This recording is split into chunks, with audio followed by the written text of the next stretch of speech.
Vamos a dar unos minutos a ver si se integra el tercer compañero, por lo menos con tres empezamos y ya Estamos ahí. damos unos minutos.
Buenos días, Joaquín.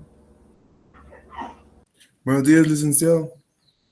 Muy bien, vamos a las I10, empezamos.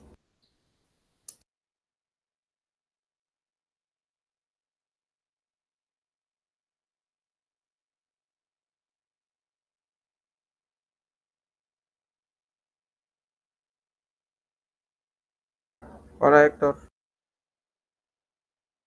Buenos días, Lee. Buenos días, compañeros.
Muy bien, buenos días. ¿Cómo están?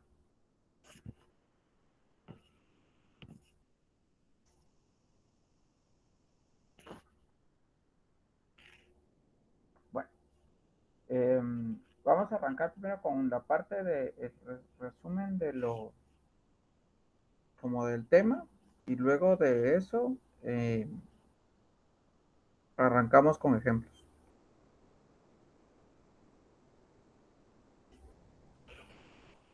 Muy bien, vamos a terminar de ver el tema de ondas electromagnéticas que lo estuvimos viendo la semana pasada. Y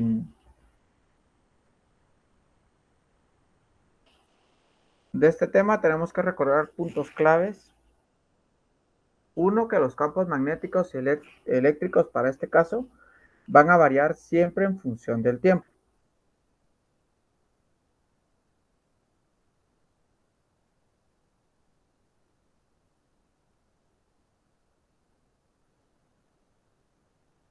Entonces, nuestras ecuaciones acá van a tener ahora, mm, van a depender de la posición de lo que yo quiero analizar, va a depender del tiempo y va a depender también de su trayectoria. Lo segundo es que siempre se genera un campo magnético. Vamos a ver, genera que un campo magnético genera un campo eléctrico y este a su vez genera un campo magnético y el campo magnético genera un campo eléctrico y el campo eléctrico genera un campo magnético y así nos vamos sucesivamente. Entonces, cada vez que hay, o sea que si yo tengo un campo magnético, este campo magnético me genera un campo eléctrico. Esto se debe a la ley de inducción de Faraday. Recordamos que la ley de inducción de Faraday nos afirma que al tener un campo eh, eléctrico, este campo eléctrico, o mejor dicho, si tengo un campo magnético y lo introduzco en una espira y lo muevo, este por inducción genera un campo eléctrico y este a su vez, el campo eléctrico, si recordamos, también genera un campo magnético inducido, que fue lo que estuvimos viendo en la autoinductancia y en la inductancia mutua. Este proceso de generar un campo magnético, un campo eléctrico, campo eléctrico, genera unas pequeñas perturbaciones. A esas pequeñas perturbaciones las vamos a llamar ondas electromagnéticas, que es en esencia lo que genera estas perturbaciones. La velocidad con que se mueven estas perturbaciones son velocidades equivalentes a la de la luz. Esto lo descubre Maxwell. Al final, cuando hace su estudio, él quería saber si existía forma, él es el que empieza a relacionar el campo eléctrico con el campo magnético, los cuales antes se estudiaban por separado. Y llegó un punto donde había una relación que tenía distintas medidas de cómo se movían el campo eléctrico y el campo magnético, y él luego de hacer su análisis llega a la conclusión que esta relación era exactamente equivalente en ambos, y llega a determinar que la velocidad de esta relación, que es lo que buscaban al final, era la velocidad de la luz. Para él todavía estaba en la época del éter, como lo que existía en el vacío, por lo tanto él asumía de que se movía por medio de éter. Muy bien, les doy ahí un ratito para que copien, creo que esto es importante tenerlo presente para lo que vamos a hacer más adelante. Les doy un minuto ahí para copiar.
Muy bien, sigamos pues.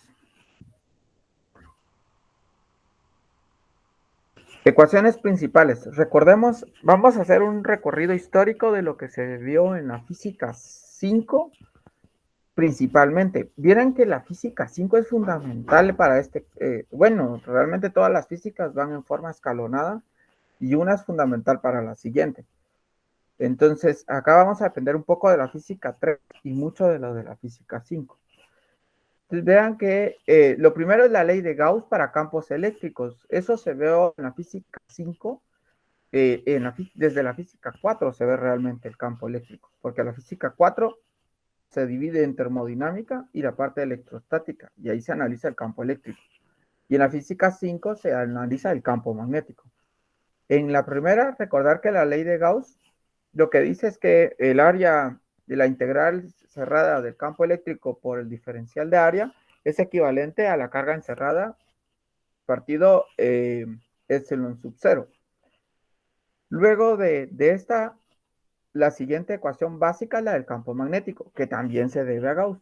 Y lo que dice es que el campo magnético por el diferencial de área es equivalente a 0. Sabemos que en un área encerrada no tenemos campo magnético. La siguiente es la ley de Ampère.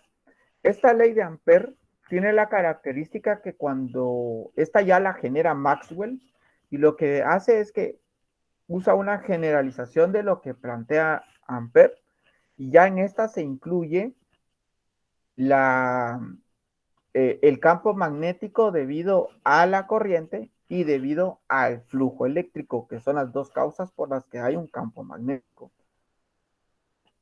Lo que hace Ampère es buscar esa relación y incluirlo en una sola, y a eso es a lo que se le llama la ley de Ampère generalizada. Y la última, que fue la que ya estudiamos en la física 6, es la ley de inducción de Faraday. Y lo que dice que la integral del área cerrada de un campo eléctrico por un diferencial de línea es equivalente al flujo magnético dividido el tiempo. Y sabemos que esto lo que nos va a dar es una FEM. Esas son las 4 ecuaciones principales que nos generan el electromagnetismo. La primera es de campo eléctrico, la segunda de magnetismo, la tercera es de las dos formas de obtener campo magnético, y la última de la relación entre el campo eléctrico y el campo magnético debido a la ley de inducción de Faraday. Les doy de nuevo un minuto ahí para que copien.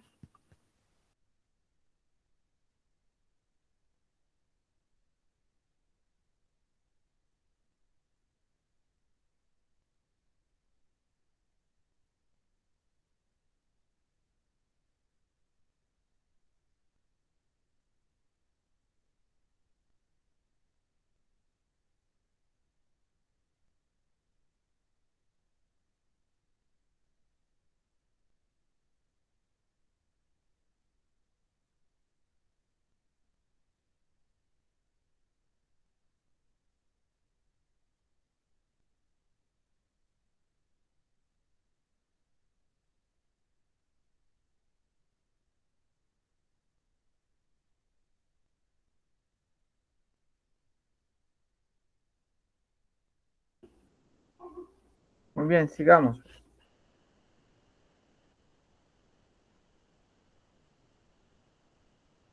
Bueno, el espectro electromagnético, este se ve, ¿recuerdan ustedes haberlo visto en química?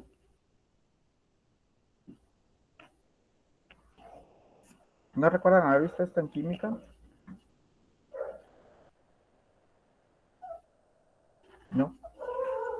Se ve Bien, en la química 1, se ve. química uno, sí, la química 1 es la emisión de onda, es la emisión de onda en la luz a través de un prisma que se, ¿cómo se? Que se descompone la luz. Eso debe ser. Exacto. Este espectro electromagnético lo que nos va dando es los valores de a partir de donde las longitudes de onda varían de acuerdo a distintos valores. Lo interesante acá es a partir de qué valores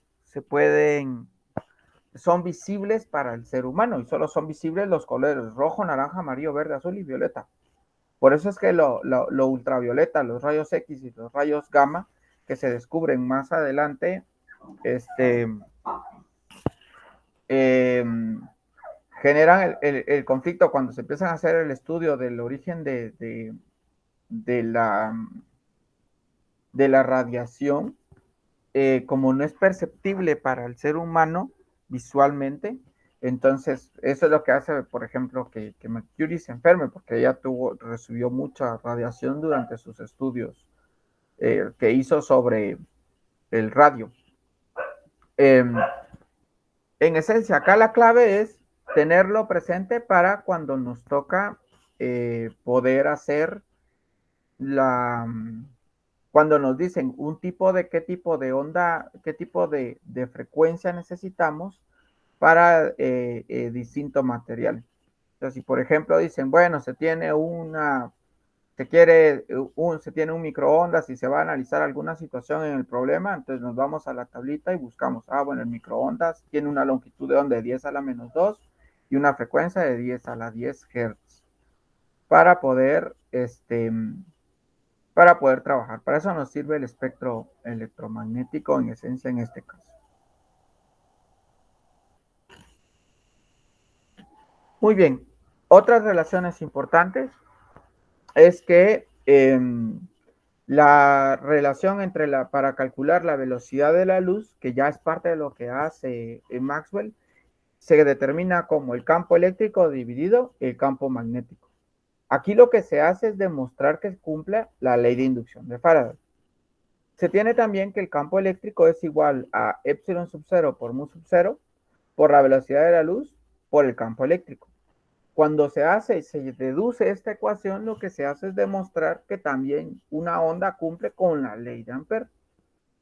Y de último ya tenemos la velocidad de la luz en el vacío, que ya se calcula como 1 sobre la raíz cuadrada de epsilon sub 0 por mu sub 0, donde sabemos que epsilon sub 0 y mu sub 0 tienen que ver con la permeabilidad en el espacio que tiene un objeto. Entonces, por eso es que se usan los subceros. Si cambiásemos ya del objeto a uno distinto, entonces ya pasaríamos nosotros a ver la parte de qué pasa cuando la luz atraviesa un material distinto o al vacío. Les doy otra vez un minuto para que copien y sigo.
Digamos, propiedades de la onda. ¿Ustedes en la física 3 estudiaron el movimiento ondulatorio?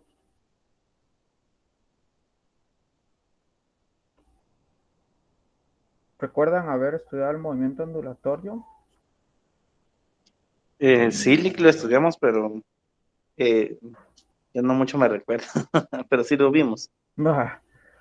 Aquí vamos a necesitar, al introducirnos a las propiedades de la onda, vamos a necesitar temas que ya se vieron en la física número 3. Solo voy a jalar un cuaderno donde tengo anotado cosas de la física 3 para poder hacer algunas anotaciones de esto.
Ya, capítulo 15 de su libro, del tomo 1. ¿Les compartí el tomo 1 no?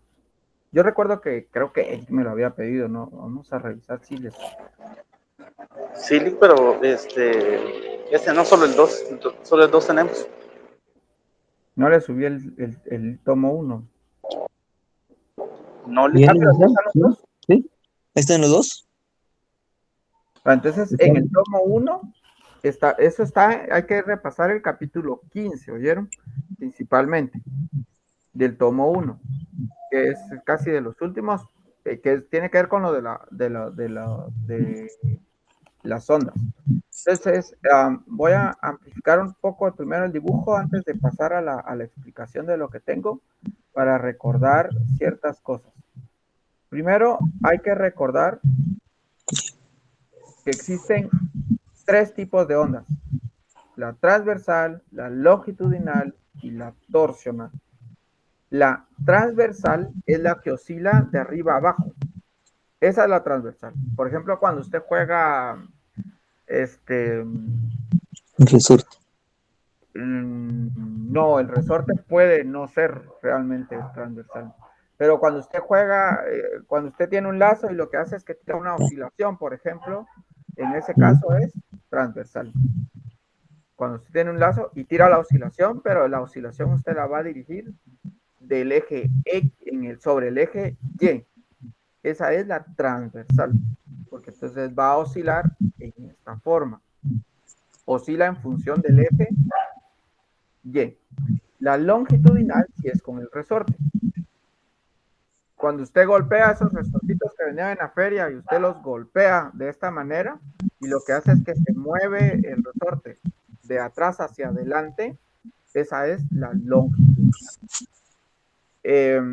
Y la torsional es la que se genera al hacer rotar un objeto. Nosotros vamos a ver este tipo de ondas que vamos a trabajar son de tipo transversal, las que vamos a estar discutiendo durante la sesión de hoy. ¿Quedan claras los tres tipos de ondas?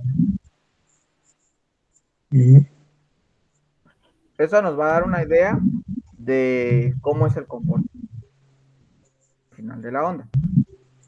Pues veamos.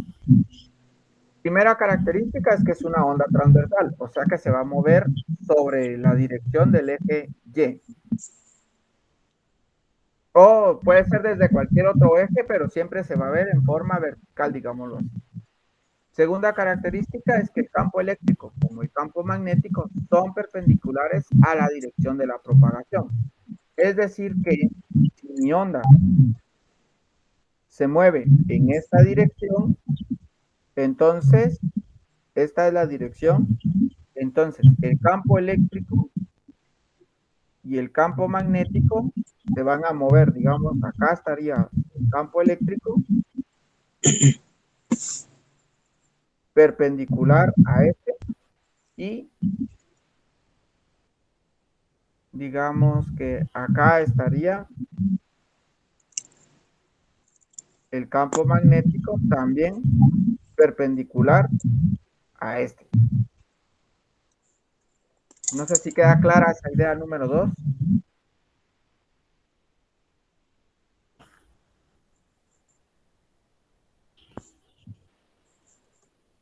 ¿Queda clara la idea 2?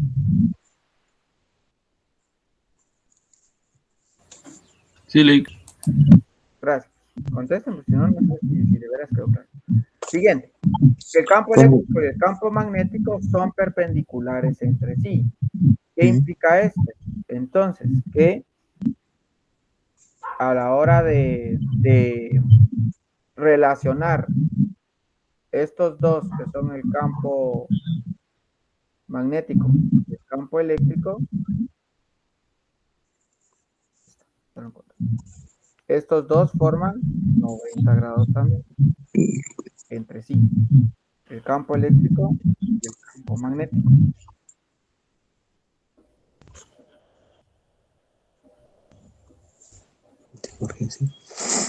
Segunda característica que tiene.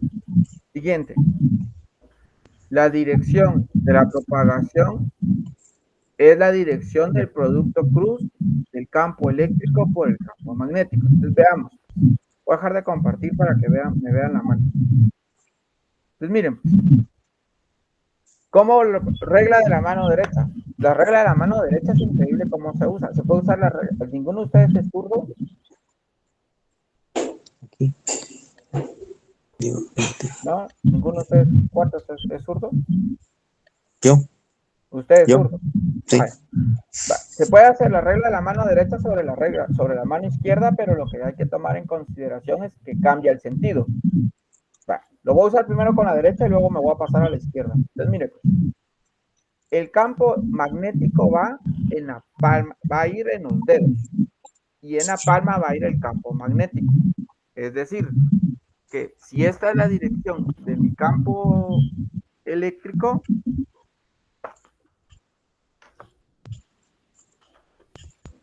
esta es la dirección de mi campo magnético. Y voy a girar el campo eléctrico buscando al campo magnético.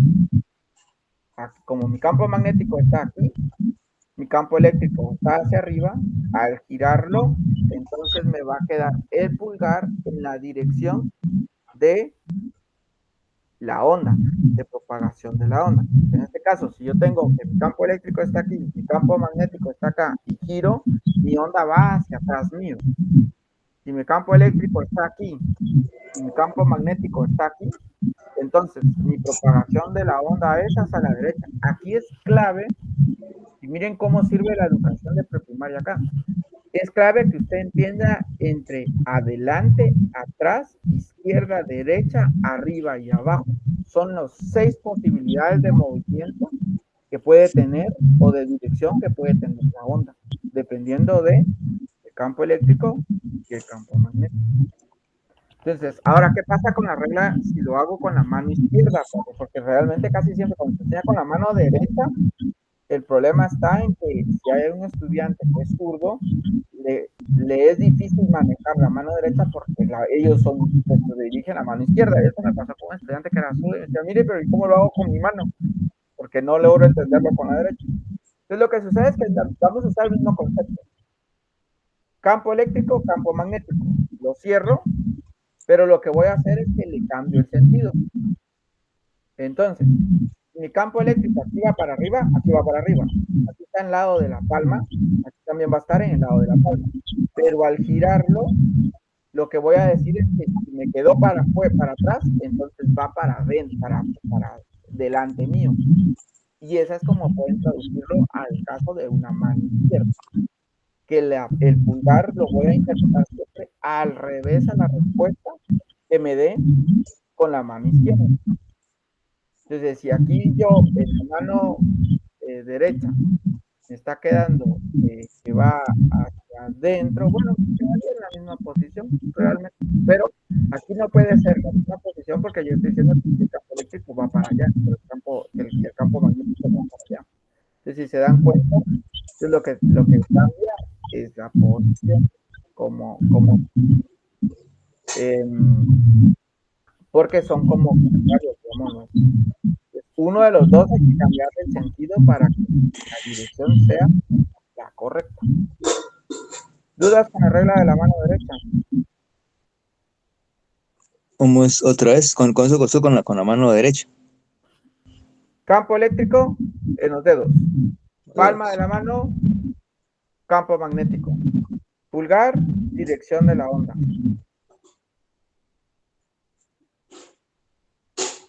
Ahí está. Campo eléctrico, dedo. Palma, campo magnético. Pulgar, dirección de la onda. Entonces, dependiendo, puede estar arriba, abajo, derecha, izquierda, atrás, adelante. Vean que son 6 movimientos. Puede estar para la derecha, para arriba, para la izquierda, para abajo, para atrás, que sería para afuera, para adentro, digámoslo, para afuera del pizarrón cuando uno está en el pizarrón y para adentro del pizarrón. Esas son las 6 posibles direcciones de la onda. Para adentro, para afuera. izquierda, derecha, arriba y abajo. Ojo con eso, porque a veces cuando escriben la respuesta dicen, es que el campo quedó para arriba, pero no es lo mismo decir para arriba que decir para afuera del papel. Son dos cosas distintas. Para arriba, por lo general, se entiende que está sobre el eje Y o el eje X. Muy bien. Sigamos entonces, si no hay más dudas de la regla de la mano derecha. Siguiente situación. Oh, creo que ahí termina. No, todavía. La relación entre los campos es que el campo eléctrico es igual a la velocidad de la luz por el campo magnético. Esta es la relación que ya habíamos visto antes. Otra relación es que la onda viaja en el vacío con rapidez definida e invariable. O sea que, a diferencia, ¿qué es lo que sigue? A diferencia de las ondas mecánicas, las ondas electromagnéticas no necesitan un medio de propagación. Si no se mueven, pueden mover en el vacío o se pueden mover en un objeto. Eso ya nos va a generar otra situación si se mueven dentro de un objeto.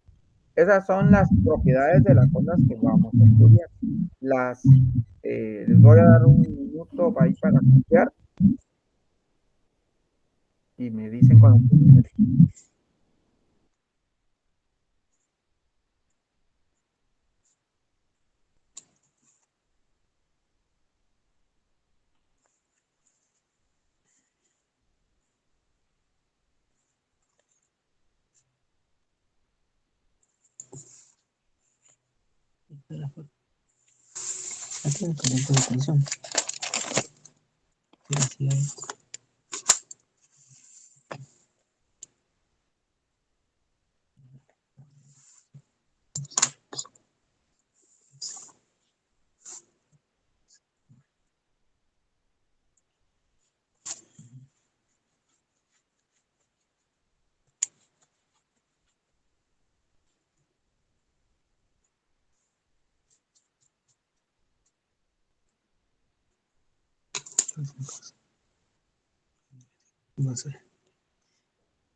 Digamos. Ecuaciones de la onda. ¿Recuerdan que vimos este dibujo la semana pasada? Dijimos, aquí es donde están las características. Vean si cumple lo que hemos hablado. A ver,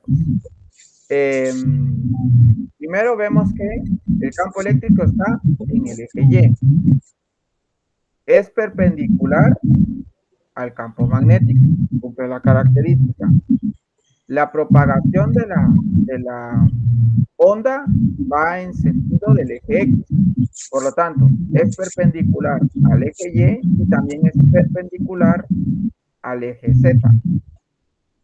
Veamos si cumple la dirección según la regla de la mano derecha. La magnitud del campo eléctrico va hacia arriba y el campo magnético va en Z, es decir, que si fuera sobre la página, tendríamos el campo eléctrico viendo hacia el frente de la página el campo magnético yendo hacia afuera de la página, y por lo tanto, la dirección de la propagación de la onda sería hacia el eje, hacia la derecha, que sería hacia el eje X positivo. Eso quiere decir que sí cumple con lo que hemos venido a analizar. Su velocidad va a ser la velocidad de la luz. Como se comporta como una onda, entonces acá vamos a nosotros a recordar situaciones que habíamos visto en la física número 3, que era lo que les preguntaba. Recordar que W, que es la velocidad que es la velocidad angular, que es omega, se calcula como 2pi por la frecuencia. Y recordar que acá, que es la cantidad de ondas, el número de ondas es igual a 2pi sobre la longitud de onda. Y que también debemos de recordar que la longitud de onda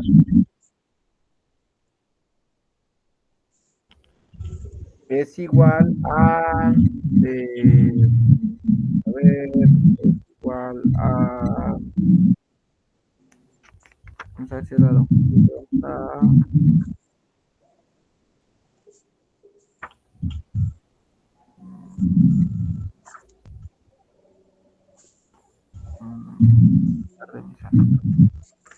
más rápido. Y que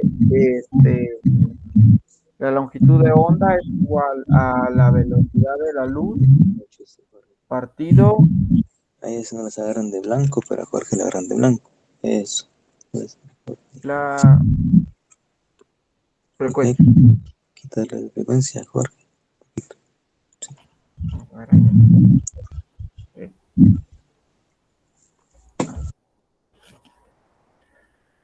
Estas son de la física 3. Estas 3 ecuaciones son de la física 3.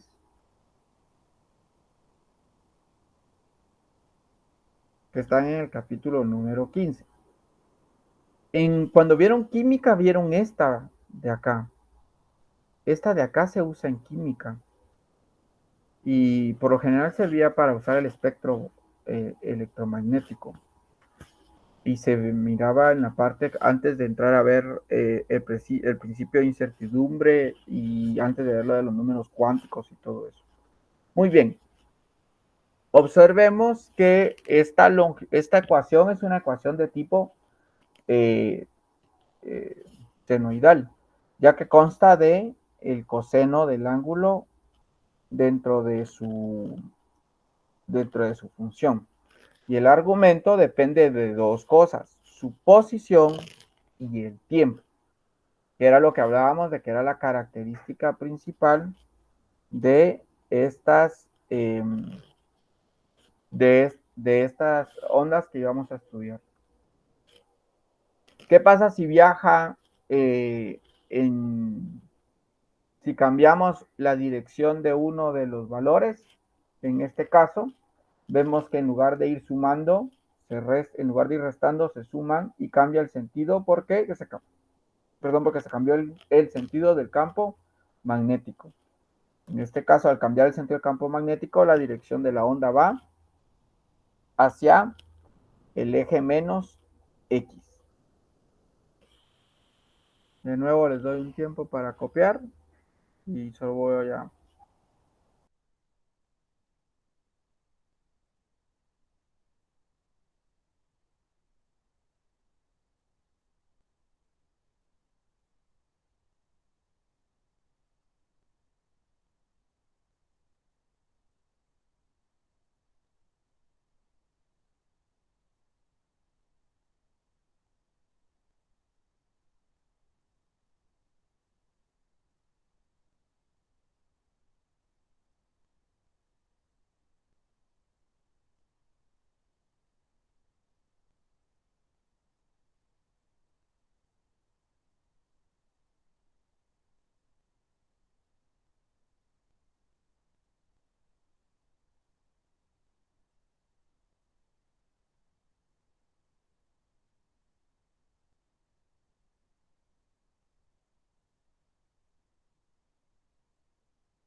Sigamos. ¿Qué es el índice de refracción? Pues el índice de refracción pues no es más que la razón de la velocidad en el vacío sobre la velocidad en un material. Y esto hace que las ecuaciones que ya vimos antes queden de la siguiente manera. Ya no se usa c como velocidad, sino se utiliza como v. En todos los casos, eso es lo que cambia. Y en este caso ya vemos que ya no tenemos epsilon sub 0 y mu sub 0, que son constantes de permeabilidad. Uno es para, en el vacío, sino cambian ahora a K y a K sub M.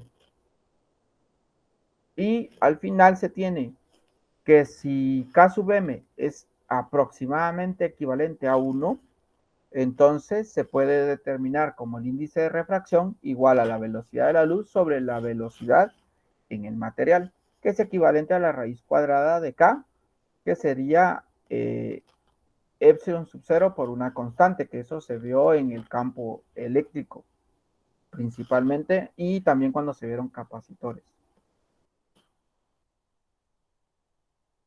Otra vez un minuto para copiar y me dicen.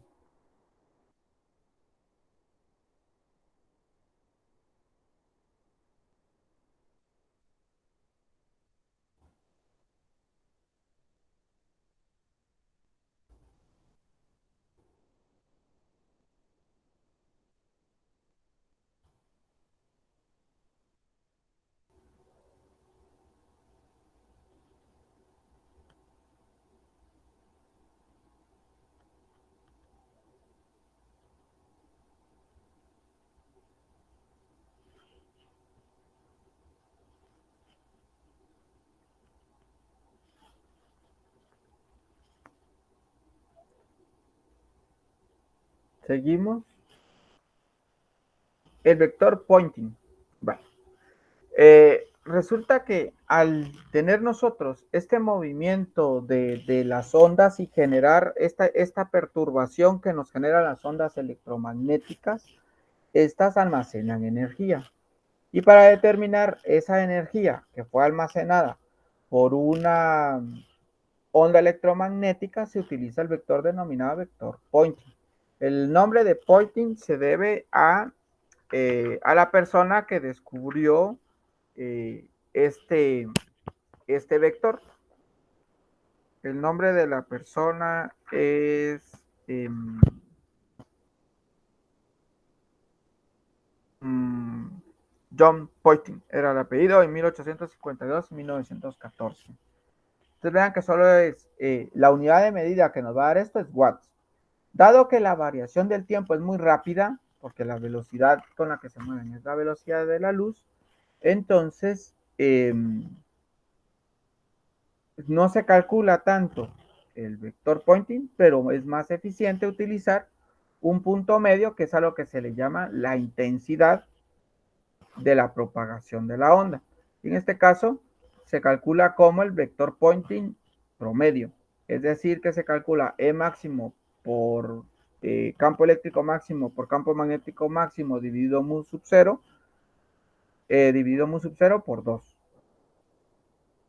En ambos casos también se puede calcular como si yo sé que el campo eléctrico es el campo magnético partido la velocidad de la luz, pues yo puedo venir y calcularlo como al cuadrado dividido 2 mu por c. O también se puede calcular como un medio de S sub 0 por c por e máximo al cuadrado. Cualquiera de las opciones nos va a dar como resultado siempre lo que denominamos la intensidad. Y por último, otra vez les voy a dar un minuto para copiar.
Sigamos.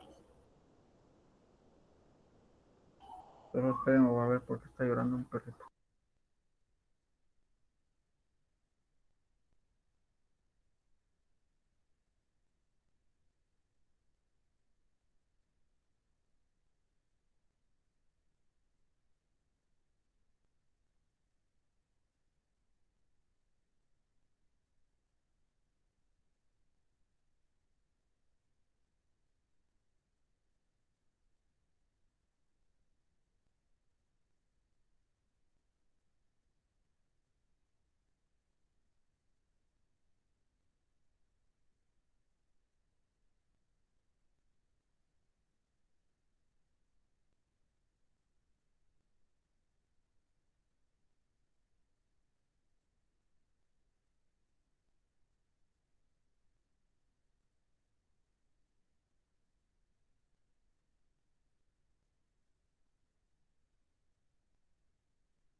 Ay, lo siento, pero es que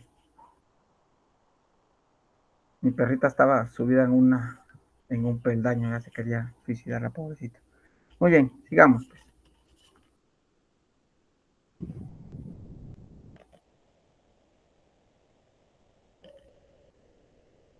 Y lo último, sí, es lo último, la presión de radiación.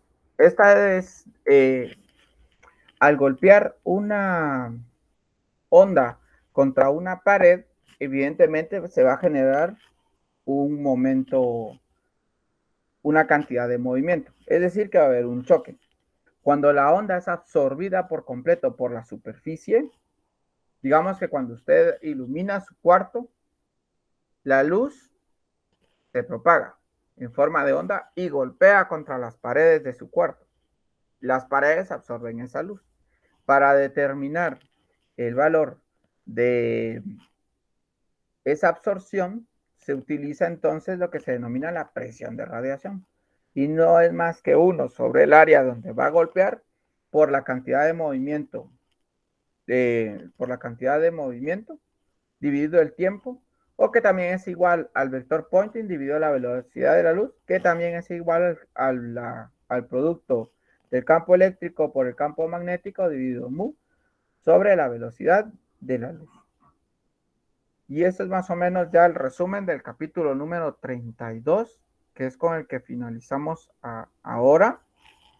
Y ya casi ya vamos a ir entrando a la parte de espejos y toda este tema, que creo que más o menos por ahí. Ustedes tienen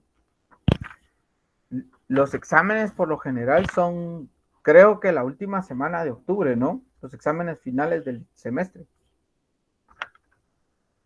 ¿O me equivoco? Son la segunda semana de noviembre, me acuerdo yo, o la primera, por ahí. Es que como las retrasadas son antes de irse de vacaciones, recuerdo yo. Normalmente son el primer sábado y el segundo sábado de noviembre. ¿Verdad que sí? Eso quiere decir que el último sábado de octubre, último sábado de octubre y el penúltimo de octubre tienen que ser exámenes finales. Como ustedes son pocos, a mí me gustaría que aprovecháramos todavía noviembre. Yo esperaría que ustedes también tengan la intención para terminar los temas, por lo menos ver hasta dónde vamos de la física 6 cuando ya estemos sobre los exámenes finales. Esto para que no les quede una física, pues como vieron, tuvimos que abarcar temas, hemos tenido que abarcar temas de físicas anteriores y eso nos genera también un poquito pues digámoslo, más contenido hacia atrás que para hacia adelante, ¿no? Porque he tenido que regresar a explicar más detenidamente ciertos temas y no es como decir, bueno, como esto ya lo saben, me voy un poquito más corrido, sino he tratado de ir de la mano para que el tema sea más comprensible. Yo espero logremos terminar la parte de óptica, aunque ya no lleguemos a la parte de interferencia y de la parte de física moderna, que la última vez que yo este tema, esta física, llegué hasta la física moderna, pero yo di la física 5, entonces era un grupo que venía conmigo en la física 5 y la física 6. La física 5, por lo general, yo la termino hasta el capítulo 31. Las veces que yo di la física 5, que esa fue la de las que más veces estuve dando. Y arrancaba la 2 en el 32, que es donde estamos ahorita. Pero yo creo que mientras que vayamos aprendiendo, que es lo importante, vamos bien. ¿Dudas entonces con la presión de radiación? No, Muy bien, gracias. Entonces, vámonos a resolver problemas, tanto del tema de la semana pasada que vimos que era el tema de la resonancia, transformadores, y vamos a por lo menos a hacer unos ejercicios iniciales del tema de hoy. Se recuerdan que tenemos todavía la comprobación de lectura del libro, que no, ya van avanzados con la lectura del libro, ¿verdad?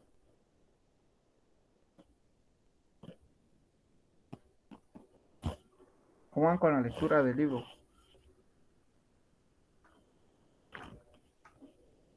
Sí saben de qué libro me refiero.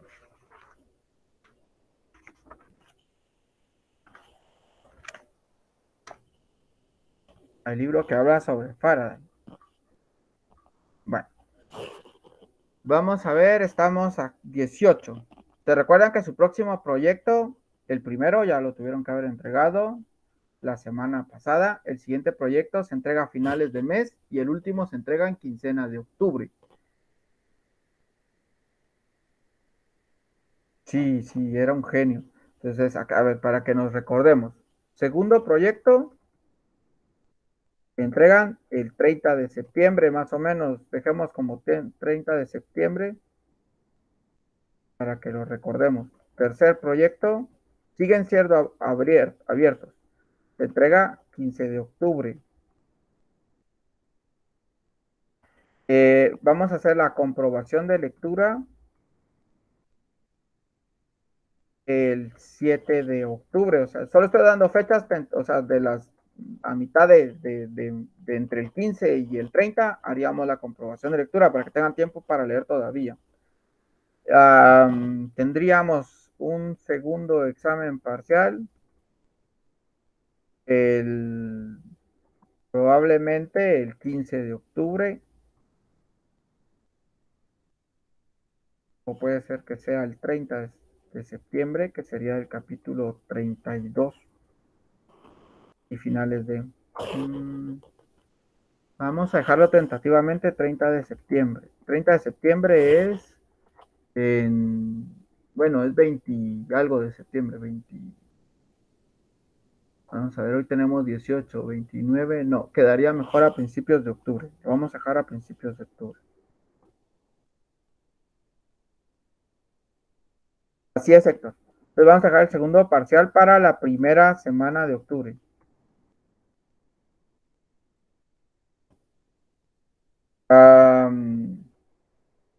Eh, creo que ahí están como las fechas principales de entregas. De ahí las tareas que voy dejando conforme vayamos avanzando. Muy bien. Entonces, ya que les hice el recordatorio digamos, voy a resolver el ejercicio 31-27.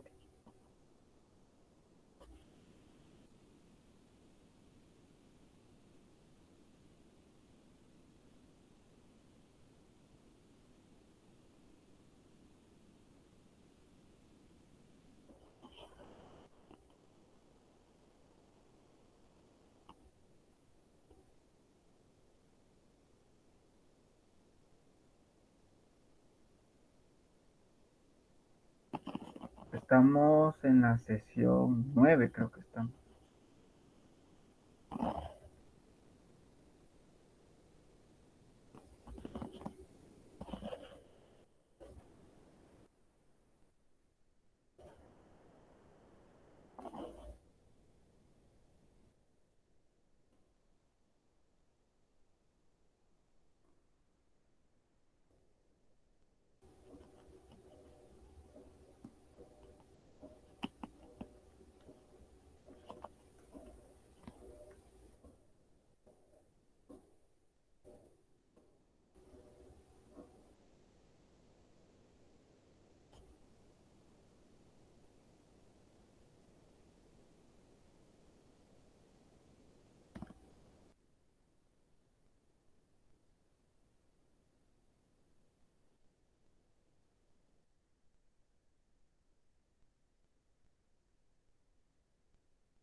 Muy bien.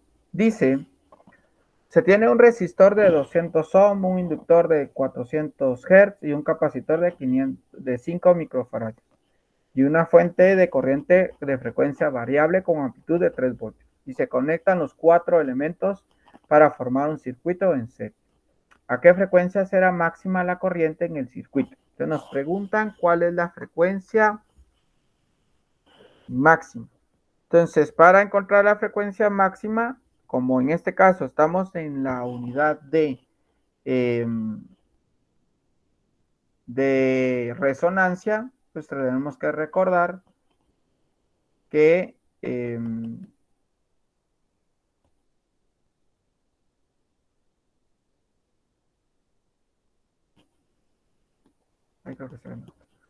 que la velocidad angular máxima es omega máximo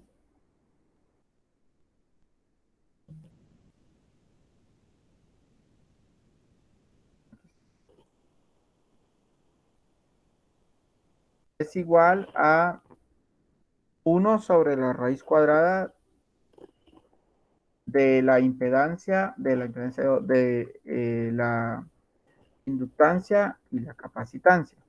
Y también recordamos que omega también se puede escribir como 2pi por la frecuencia máxima. Y que va a ser también igual esto entonces a este de acá. Haciendo el despeje,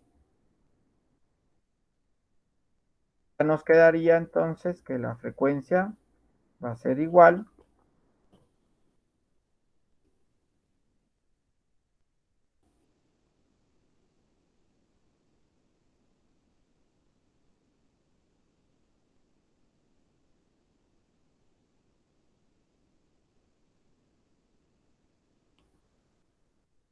a 1 sobre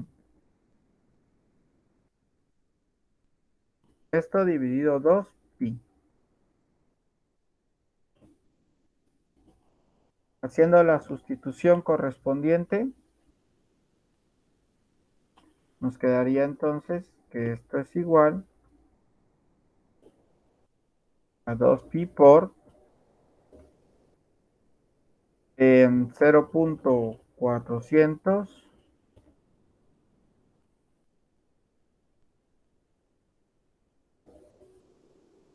por 5 por 10 elevado a la menos 6.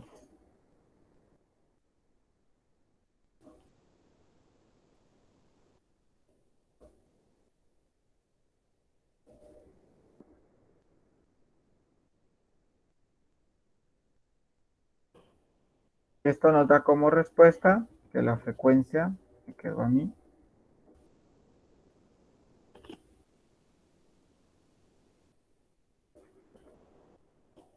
es igual a 113 Hz. Luego nos dice en ese mismo inciso cuál es la amplitud de la corriente en esta frecuencia. Para encontrar la amplitud de la corriente, sabemos que la corriente según la ley de Ohm y la podemos calcular como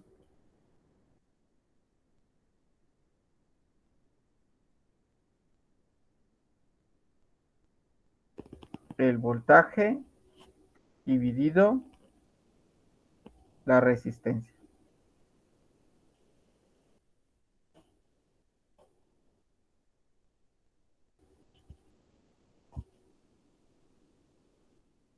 Y el voltaje para este caso es de 3 y la resistencia es de 200. Que diga así la resistencia. Y esto nos da un valor de 0.015 amperes. Para el inciso B nos dice cuál es la amplitud de la corriente en una frecuencia angular de 400 radianes sobre segundo. O sea que ahora nos dice que cambió. Ya no nos dice que usemos esta frecuencia, sino nos dice cuál es ahora cuál será la amplitud de la corriente con una frecuencia angular de 400 radianes sobre segundo.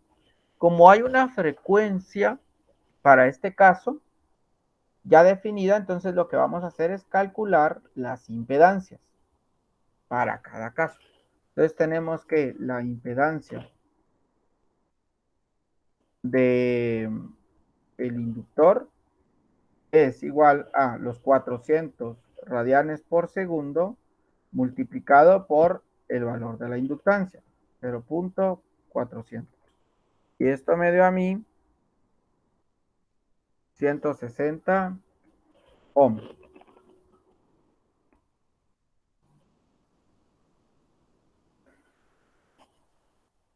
Ahora vamos a calcular la inductancia, la reactancia para el capacitor.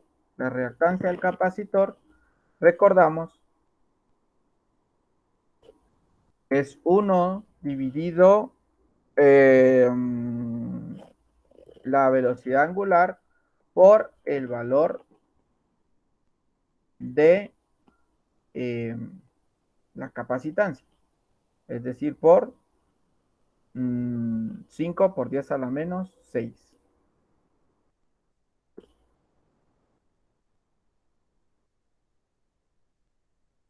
Y esto nos da un valor de 500 ohms. Pues ya tengo los dos valores de la reactancia y la inductancia. Ahora hay que calcular la impedancia. La impedancia, recordamos que se calcula que Z es igual a la raíz cuadrada de la resistencia, que es 200 al cuadrado,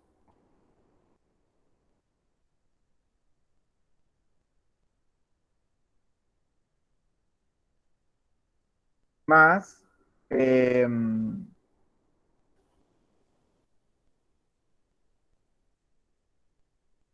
la diferencia entre la reactancia inductiva menos la reactancia capacitiva. Y esto nos da un valor de, a mí me quedó 394.5 ohms. Ahora, ya tenemos el valor de la reactancia y de la impedancia. Ahora podemos calcular otra vez la corriente, que era lo que nos piden. Vean que aquí, como no estamos usando la frecuencia que nos dieron al principio máxima, sino es una frecuencia distinta, nos quedaría acá sobre Z y nos queda 3 sobre 394.5. Y esto nos da 0.076 amperes. Y nos preguntan al final si está el voltaje de la fuente está adelantado o atrasado en relación con la corriente. ¿Cómo tenemos que XL, que es la impedancia reactiva, impedancia inductiva, es menor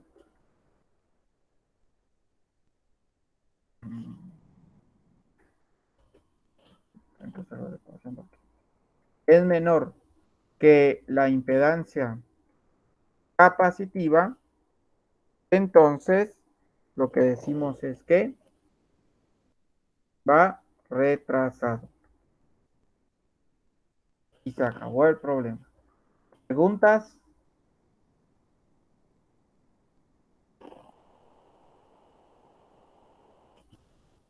¿Preguntas?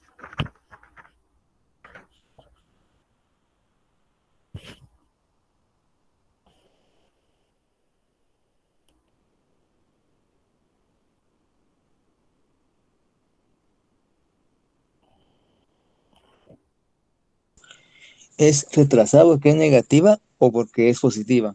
No, es retrasado porque XL es más grande, es más pequeño que XC. Aquí lo que tiene que ver para definir si es retrasado o adelantado es cómo es la comparación de la reactancia inductiva con la reactancia capacitiva. O sea que si XL hubiera sido mayor que XC, hubiera sido adelantado. Exacto. Eso está en unas clases anteriores.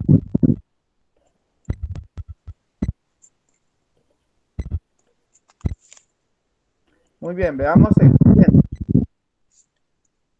Dice, en un circuito LRC en serie que tiene una resistencia 150, una inductancia de 0.750 henries y una capacitancia D y la fuente de amplitud de 150 y una frecuencia igual a la de resonancia del circuito. Aquí es donde entra el concepto clave. ¿Qué dijimos que pasaba cuando había una resonancia? Dijimos que cuando había resonancia, estos dos valores eran iguales. Esa es la clave porque nos dicen que es una resonancia. Como los dos valores son iguales, porque está en su frecuencia de resonancia, entonces para encontrar el valor del inciso A que nos piden, ¿cuál es el factor de potencia? Tenemos que recordar que el factor de potencia es el coseno del ángulo phi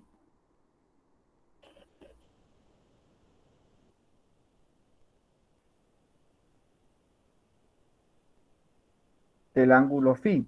Y esto también podemos recordar, se puede escribir como el coseno de la tangente inversa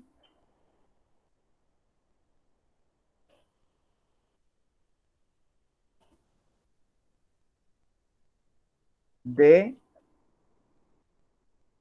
el valor de la reactancia inductiva menos la reactancia capacitiva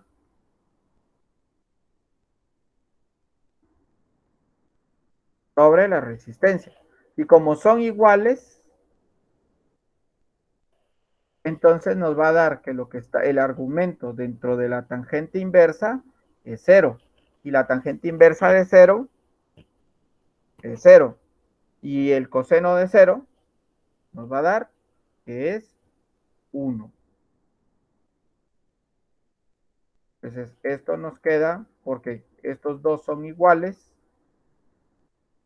Esto nos queda 0. Y la tangente inversa de 0 es 0 y el coseno de 0 es igual a 1. Y ya tenemos el inciso A resuelto. Por eso era clave que nos dijeran que era de tipo que estaba en resonancia. Si no nos dicen que está en resonancia, no podemos llegar a esa conclusión que estamos llegando ahora. Sigamos. Ahora dice, ¿cuál es la potencia media que entrega la fuente? Recordar que la potencia es entonces igual a un medio de el voltaje por la corriente por el coseno de phi. Haciendo el reemplazo sería un medio por el voltaje que es 150 por la corriente que se puede calcular como el voltaje dividido la resistencia que es 150. Y esto nos da por 1, que es el valor de el coseno, el valor del factor de potencia. Y al final nos da que esto nos queda como 75 watts. Ya tenemos el inciso B. Dice para el inciso C, ¿qué pasa si cambiamos el capacitor? Y se ajusta la frecuencia de la fuente al nuevo valor de resonancia. En estas condiciones, ¿cuál es la potencia media que entrega la fuente? Como está en resonancia, volvemos al principio básico. Aunque cambien el valor de la capacitancia, el valor de tanto de la reactancia inductiva como la capacitiva deben de ser los mismos para decir que están en resonancia. De esto se concluye entonces que el valor es de 75 watts también, ya que sigue en resonancia. Y ahí está finalizado. ¿Dudas de este que fue un poco más teórico? ¿Dudas?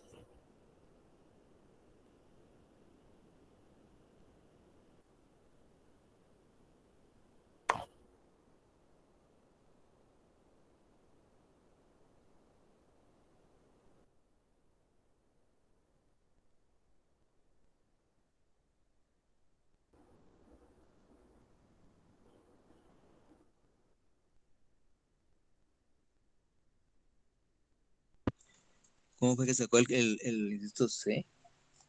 Como siguen en resonancia, entonces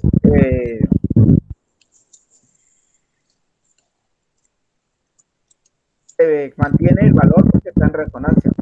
No va a variar porque sigue siendo cero el valor de lo de XL menos XL. Como sigue siendo cero, todo lo demás se vuelve a quedar lo mismo. Lo único que cambiaron fue el valor de la capacitancia. Si hubieran cambiado el valor de la resistencia, ahí sí no es. Pero como cambiaron el de la capacitancia, no nos afecta nada porque la capacitancia y tanto la reactancia inductiva como la reactancia capacitiva, ambas tienen que tener el mismo valor para estar en resonancia. La clave aquí está en la palabra resonancia. Si no dijese que pasó a resonancia, hay que hacer el cálculo de cada una de las cosas anteriores. Muy bien. Me toca el...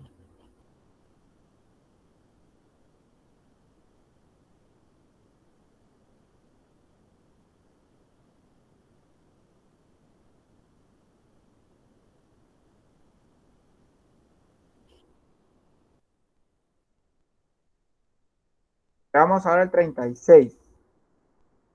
Ya con el anterior terminé lo de resonancia y ahora paso a transformadores. Dice que un transformador conectado a una línea de corriente alterna de 120 voltios tiene que suministrar 13.000 voltios para un anuncio de neón. Para reducir el peligro de una descarga se inserta un fusible en el circuito primario, el cual se funde cuando la corriente RMS en el circuito secundario rebasa 8.50 mA. La pregunta es cuál es la razón entre las espiras del primario y el secundario del transformador.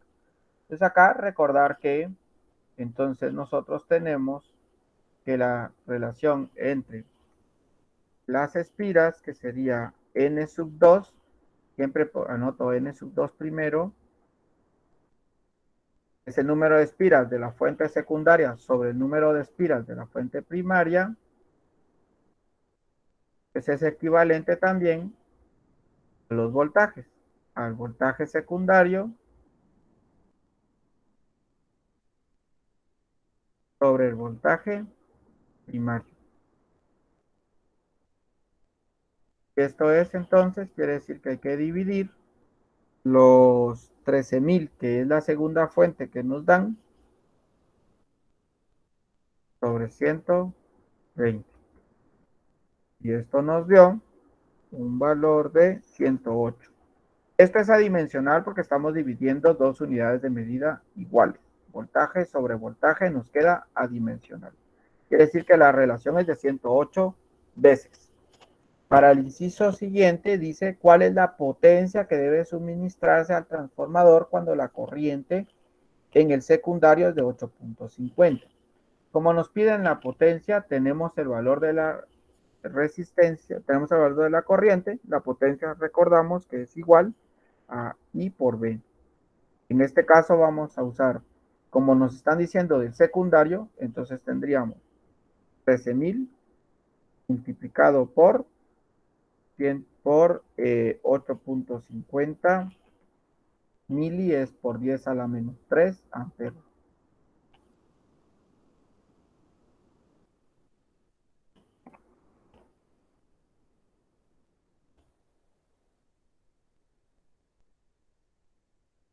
Y esto a mí me quedó que eran 110 watts.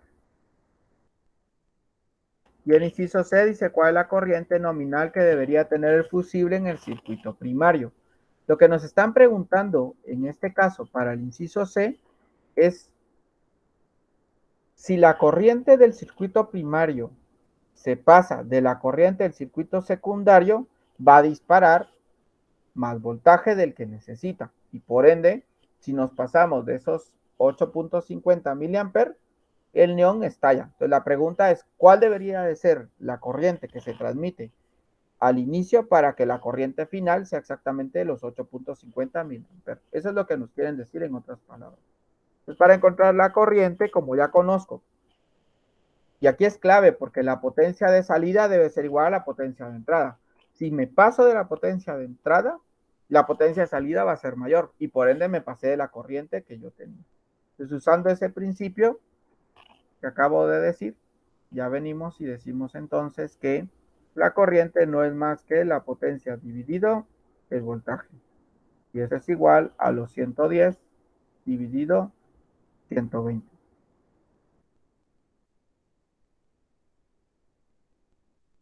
Y esto nos da 0.917 amperes. Si se pasa de ese valor, lo que va a suceder con el neón es que estalla. Se los dejo un minuto ahí para que lo analicen y me pregunten si tienen alguna duda.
Muy bien, avancemos a Europa. Usted planea llevar una secadora para el cabello a Europa, donde las tomas eléctricas son de 240 voltios en vez de 120 voltios, como en Estados Unidos o en Latinoamérica. El dispositivo genera 1600 watts a 120 voltios. ¿Qué podría hacer para poder operar su secadora en la línea de 240 voltios europea? Eh, Fíjense ustedes que cuando uno va de viaje, por lo general le piden a uno que lleve como unos adaptadores eh, para, eh, para cuando usted está en otros países. Entonces, principalmente pasa eh, cuando van al lado de Asia y cosas como esas. Las conexiones tienen esta figura. Voy a pegarlo aquí en el, ¿cómo se llama? Tienen esta forma de conexión. Por ejemplo, en Japón usan esta forma de conexión. Y estos conectores, al usted introducir sus conectores normales, hacen que se cambie eh, el valor a, a la corriente que está. Analicen un ratito.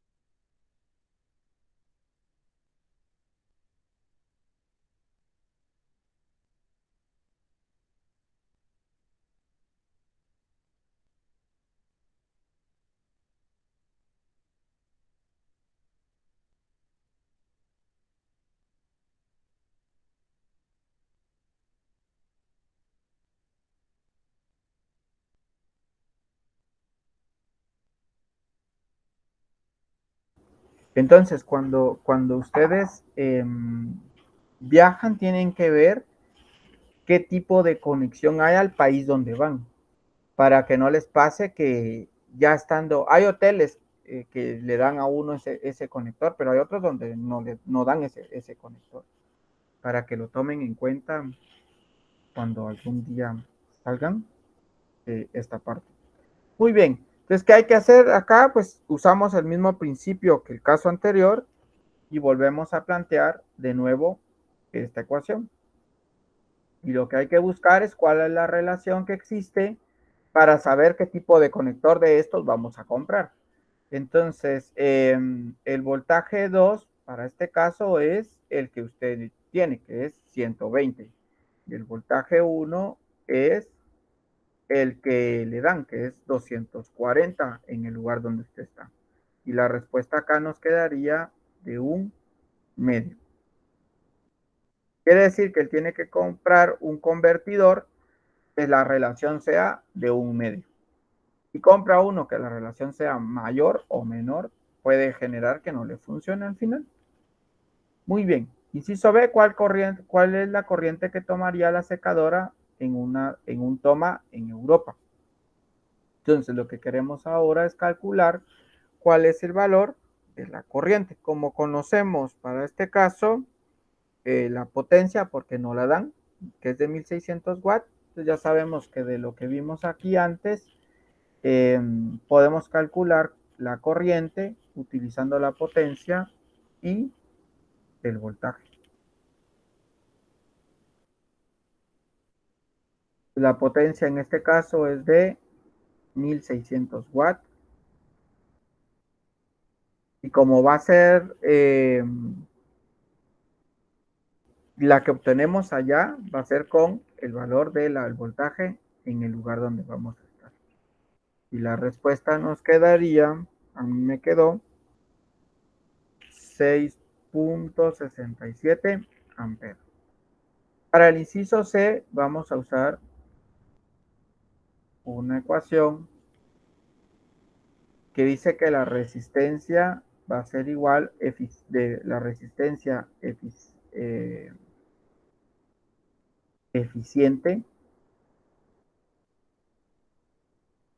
eficaz, va a ser igual porque es lo que nos piden en el siguiente inciso a la resistencia sobre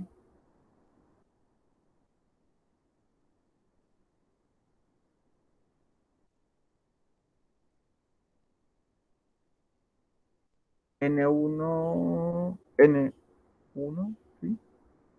Sobre N, no, sería N2 sobre N1, si no, no dará respuesta.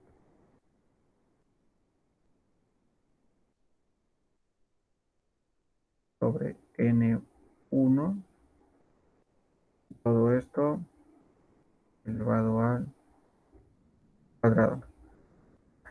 Entonces quiere decir que esto nos daría, como conocemos la potencia, porque la potencia sigue siendo la misma, pues podemos encontrar el valor de la resistencia. Recordar que la potencia también se puede calcular usando la resistencia y nos daría igual a el voltaje al cuadrado dividido la potencia nos daría la resistencia. Y todo esto dividido esto al cuadrado. Haciendo los reemplazos, esto sería entonces equivalente a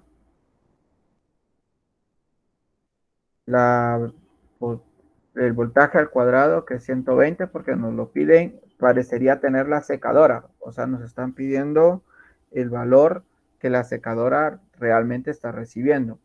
Sobre la potencia, que sigue siendo los 1600, y todo esto dividido el 1 medio. Y la respuesta nos queda aquí, 36 ohmios. Y ese es el valor de la resistencia que va a tener aparentemente nuestra secadora en Europa. Se los dejo para que lo revisen. Si tienen alguna duda, mientras yo jalo el otro ejercicio.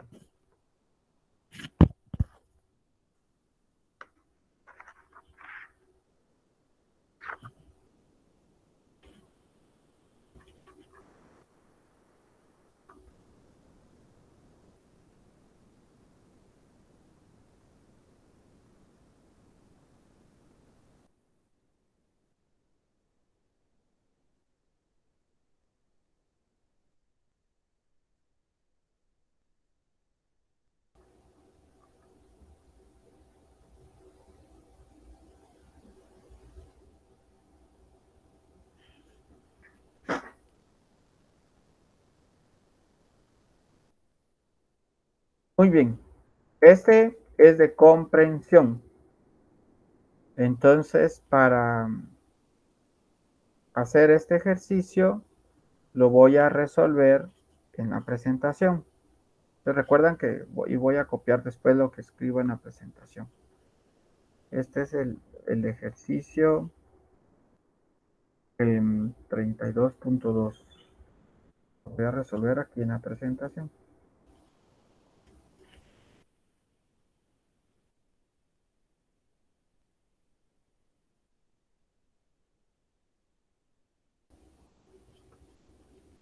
Vale.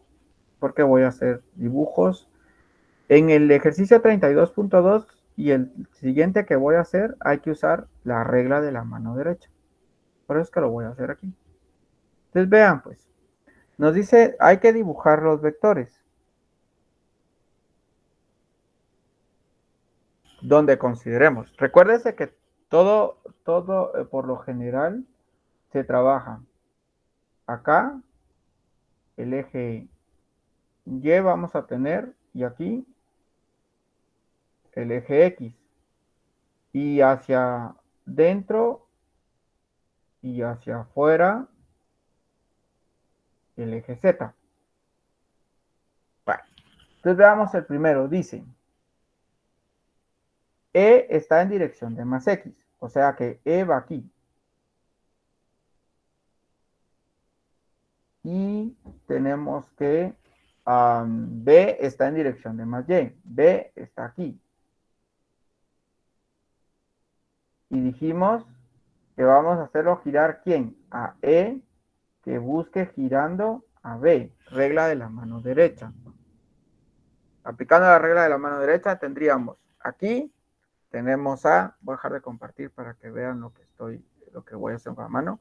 Aquí tenemos a E, aquí tenemos al campo, y entonces tendríamos nosotros aquí. Va en dirección de saliendo de la hoja. Eso quiere decir que nuestra respuesta es en el eje K. Va a quedar en K positivo. Y en el dibujo queda hacia fuera. Veamos el segundo. Dice ahora, E está en dirección de menos Y. O sea que está hacia abajo. Aquí está el campo eléctrico. Y B está en la dirección de más X. B está en la dirección de más X. Aquí está B. De nuevo, voy a buscar E en dirección de B. Si yo veo E está hacia abajo y B está acá, en la palma, entonces queda, vuelvo otra vez a dejar de compartir, entonces tendríamos, este va hacia abajo, aquí va el campo, porque dice que va en dirección de más X, o sea que estoy aquí, giro y me queda otra vez hacia atrás o hacia afuera de la página. Entonces me queda la respuesta en K, otra vez positivo, y en el dibujo queda hacia fuera. ¿Dudas con los primeros dos?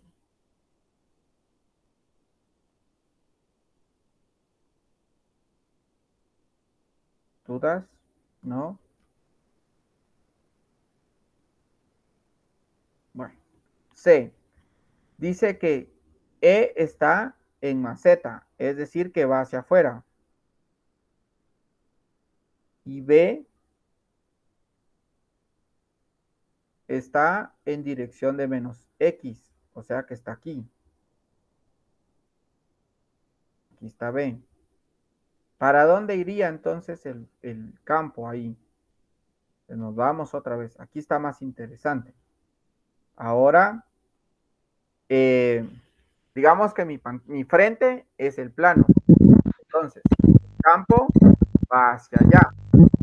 Y el vector va hacia aquí. O sea, que está en esta posición, digámoslo así. Porque dice que va en dirección de maceta. O sea, que tiene que ir hacia afuera de la hoja. Entonces, estaría aquí. Aquí estaría el campo. Giro. Y me queda entonces en dirección de menos que. Está bueno para hacer ejercicio. Entonces me queda como, me quedaría aquí el valor de la dirección en menos J. Vamos ahora con D. D dice, campo está en dirección de más Y. Campo está en dirección de más Y. Y el campo magnético está en dirección de menos Z. O sea que va hacia adentro. Otra vez.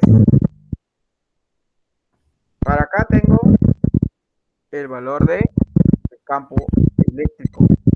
Y para adentro, o sea, buscando la pantalla mía, digámoslo así, está mi campo magnético. Entonces, si yo giro campo eléctrico respecto a campo magnético, hacia el lado de menos X. Giro hacia el lado de menos X. La respuesta me queda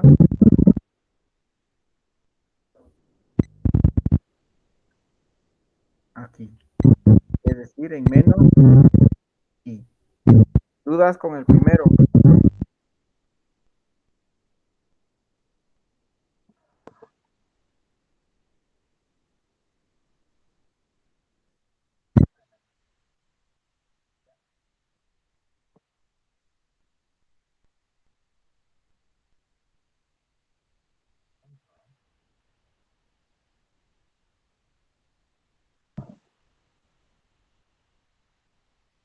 Muy bien, que están ahí, pega mi cámara, toma las fotos respectivas.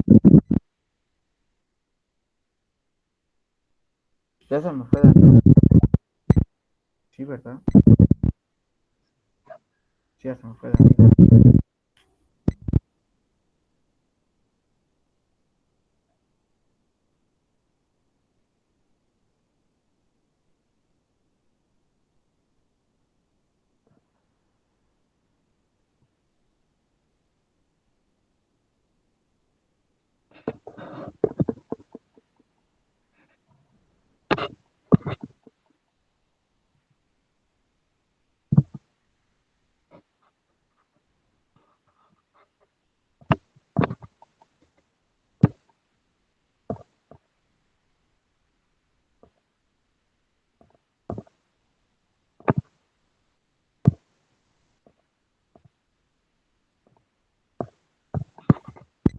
Muy bien.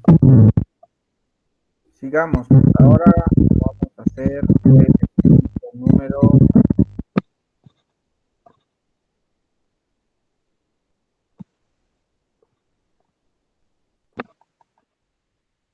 voy a hacer otro que tiene que se relaciona con el mismo tema, que es el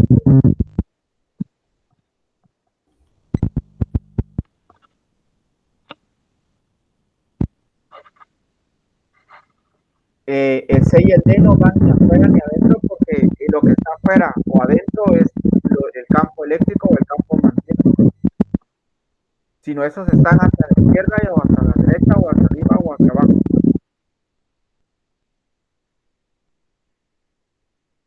Voy a dejar de presentar para que entienda la idea.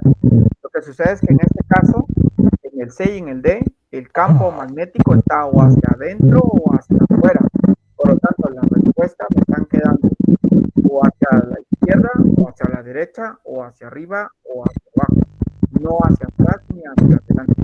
Por eso es que no dice hacia adentro o hacia afuera, sino ahí dice sobre el eje X o sobre el eje. No sé si ahí le queda más claro Jason, creo.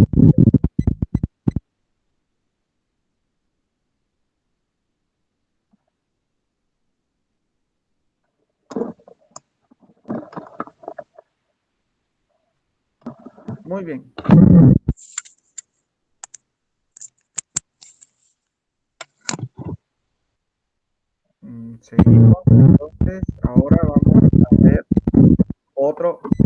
parece a ese también que me interesa. Estos que son así de analizar, que no son tanto de historia, son de análisis, muy interesantes. Toca 32, 4 voy a hacer y luego voy a regresar.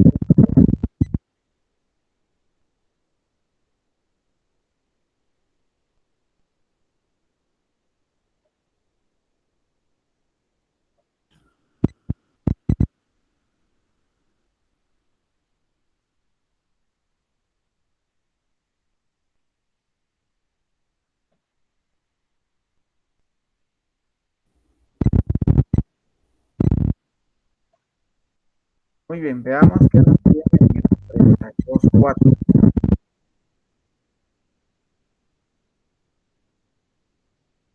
¿Dónde está? Otra vez. Ahora vean que nos dan los valores en función de siempre de X y de J. Entonces, yo dibujo. Dice, este está, el campo eléctrico está en Y, eje X, en Y. El campo magnético está en J, está aquí. A ver, busco E que gire en función de E. Como E está hacia allá y B está hacia abajo, ya estamos. Y giro, quiere decir que se va hacia dentro, es decir, que está en menos K, va hacia dentro. Vamos con el que sigue.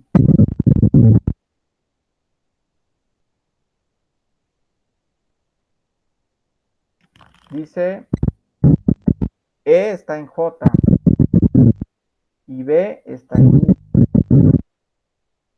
Inclusive estos se pueden a veces ya memorizar como son las relaciones. Aquí está E, aquí está B. E va hacia arriba, B va hacia allá, giro y otra vez me queda.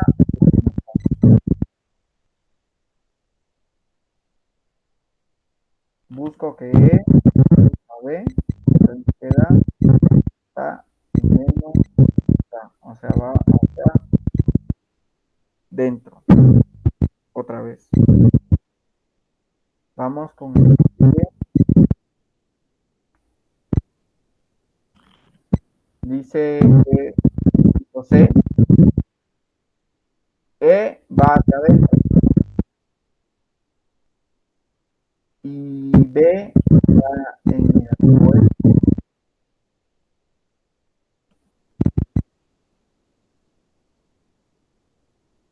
Aquí está B. Entonces, como B va hacia adentro, E va hacia adentro y B va hacia adentro, E va hacia adentro, D va hacia el negativo, o sea que queda sobre el eje Y, queda en mascota.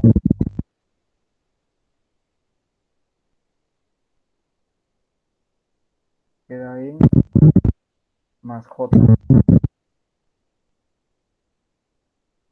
Aquí no va ni adentro, no va allá. Nos toca el último y dice E va hacia el eje X y B va en el K, o sea, va hacia adentro. Entonces estamos aquí y aquí. Nos vuelve a quedar otra vez hacia arriba, es decir, en J.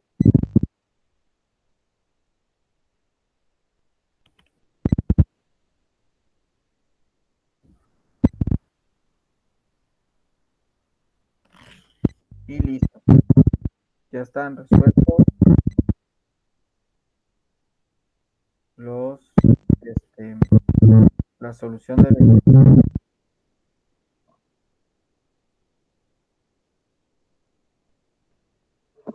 Algo de una flecha también.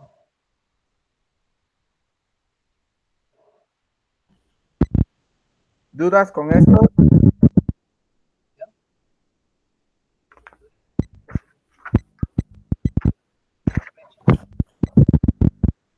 ¿Me está hablando, Eric? Es que no lo oigo. Se ve como que tuviera poco, como que tuviera tapado el micrófono.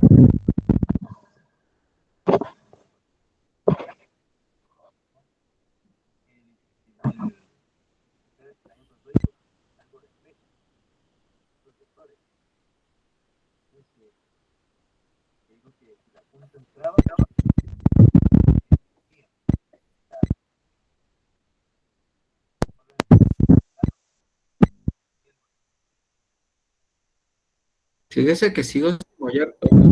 Pensé que eran mis audífonos, pero no los escuchéis y no lo escucho bien.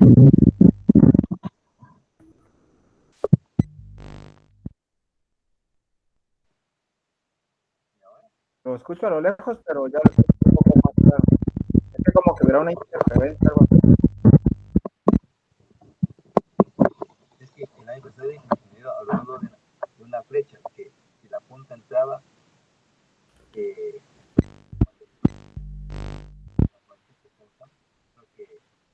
daba algo con las flechas. Sí. Cuando la punta entra, es la cruz. Cuando la punta sale, es el punto.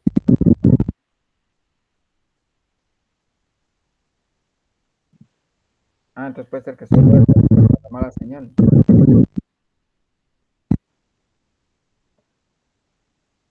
Entonces, la cruz quiere decir que va hacia adentro. Y la punta, el punto quiere decir que va hacia afuera. Siempre.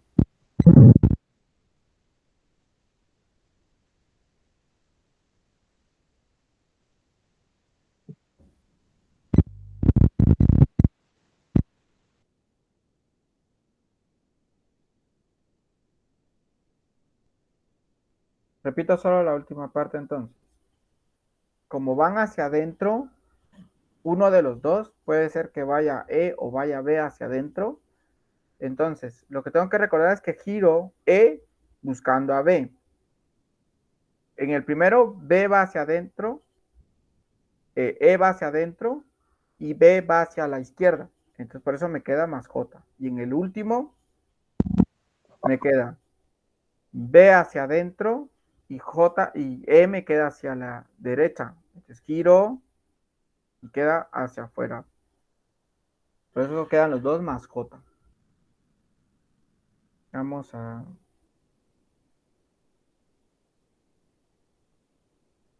pasar aquí y nos toca, no nos lleva ni un minuto, el 32.3. Yo creo que con ese terminamos el día de hoy.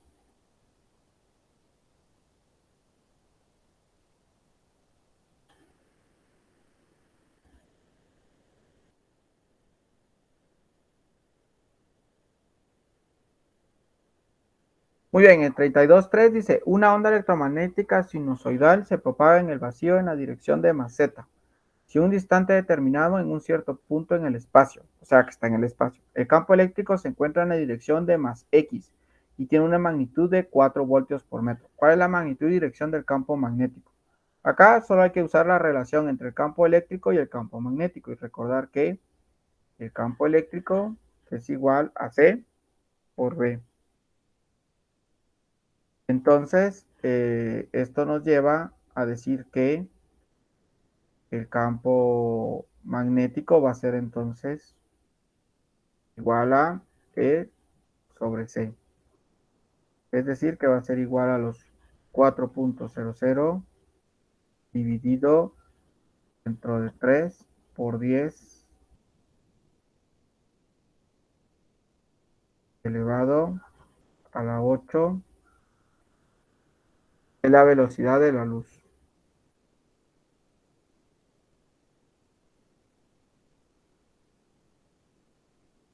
Y esto me da que el campo magnético es 1.33 por 10 elevado a la menos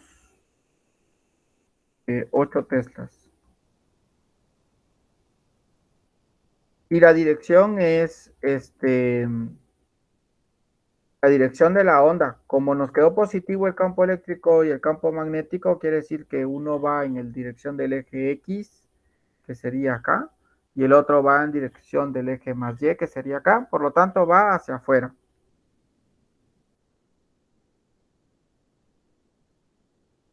de la página.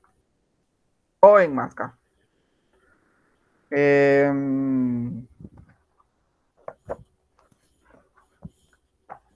Lo dejamos. No se les olvide firmar la asistencia. La asistencia es la misma de todas. Ya ahora sí es el enlace.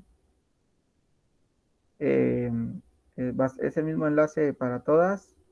Solo no se les olvide firmar su asistencia, por favor. Igual la dejo abierta durante el día. Pasan feliz día y los veo el próximo sábado. Cuídense, por favor. Y nos miramos. Gracias, Lick.